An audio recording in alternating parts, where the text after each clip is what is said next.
Yo, what's up? It's Lee here from You Got This, Bro. I'm here clearly on the set of the next Blair Witch film. What I want to talk to you about today is how children have the advantage over us. There's a wasp dangerously close to my fucking face. Let's be real. When we are kids, we are told, oh, you can do anything. You can do anything. Oh, the world is yours. You can be the president. You can be a policeman, a firefighter. You can go and do anything you want to do. And then when you get to like 15, your parents are like, yo, you can do like 7 things. You can do 7 things. And then when you get to uni, you do your course and you're like, yeah, your job's pretty much locked on now. Like, you don't have a choice in this anymore, I'm sorry. But when you're a kid, like, all these options are there. So what changes? I think it's our mind state. I think it's our mind state that's really fucking us over on that one. We get told we have all these options, we can see all these amazing things out there in the world, but we never have the chance to do it ourselves. I think the main factor in that is that we lose the sight of our heroes. We stop having them, okay? We see nobility in somebody, we see intelligence in somebody, we see speed, leadership skills, decisiveness, but we never say, you know what, I want a little bit of that. I want a piece of that. I want to sharpen my skills, so if they're a 10 out of 10 on leadership, I want to be that level of leadership. We never look at it critically. People look at a lot of icons and they say, oh, this person's great, but they have this flaw. We love this idea of the flawed genius. My favorite's George Best, man. George Best, one of the greatest footballers who have ever lived. Ridiculous amount of goals, fantastic flair, but guy drank more than the whole team, like the whole league, probably. The guy kind of threw away a lot of his ability on substance abuse, and we like to credit them together, despite the fact that you can separate them yourselves. We like to look at the great qualities of these great people, but we like to chop them down a little bit. Maybe it's the media who teaches us, yeah, they're great, but they've got these bad qualities as well. Maybe it's them, I don't know. But the truth is that you can cherry pick qualities from the people you enjoy, the people you look up to. You can look at these qualities and say, you know what, I'll have a little piece of that. You can look at people, for example, Floyd Mayweather, one of the greatest boxers in the world, all right? Incredible ability. What's he, 44-0 now? But at the same time, he beats his wife and he gets done for drugs and he gets done for guns, and that's not really a quality I want. Now, a lot of people will say you shouldn't look up to Floyd Mayweather. He has all these bad qualities. But Floyd's work rate is unmatchable.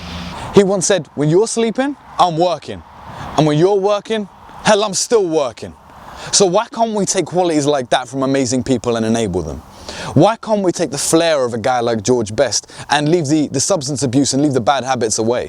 Why can't we look at the entrepreneurial skills of someone like 50 Cent? Music isn't all he's got. Now he's got the video games, he's got the movies, he's got vitamin water, he's got energy drinks, he's got his whole brand, he's got the boxing company. Why can't we look at those skills of his life and say, yeah, I'll have that, but I might just leave the stuff I don't like? Why can't we be the selection of all the greatest qualities of all the greatest people we see in our life? Why do we have to accept, oh, I'm just me, this is the way I am? I'm sorry, like, that's the worst excuse in the world. Oh, I'm just me. He's that way because that's him. That's the way they are. It doesn't have to be like that. Look at all these great people in your life. The people who look up to great people, they're the ones who get closer than the guys who just go, well, I guess I'm just how I am. So I want you to get a piece of paper down right now, and I want you to write down 5 people you admire. 5 people in all sorts of fields. It doesn't matter if it's nowhere near the kind of field you are, all right? If you're a plumber and you love 50 Cent, great, write him down, all right? Now write down all the skills that he has that you would enjoy. Now I want you to write down how would you go about getting them, if you had to, if your life depended on it. So I want you to write down 5 people you admire, then write down all the qualities of the people you admire, and then I want you to go from there and say, how would I do that?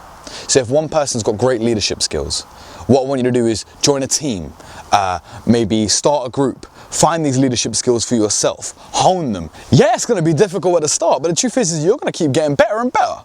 It can only go up from the bottom. That's how it works. That's why it's the bottom.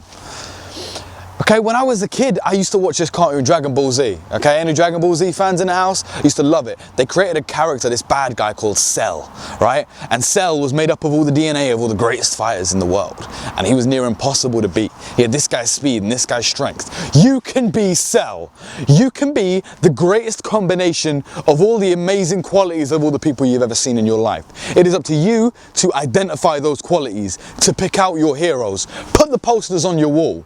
Like the Facebook pages of the people so you get the greatness that they have directly into your face. You have an opportunity to change your life. You just need to know how to. Alright, this is Lee Malone. I'm off to go get murdered. Peace.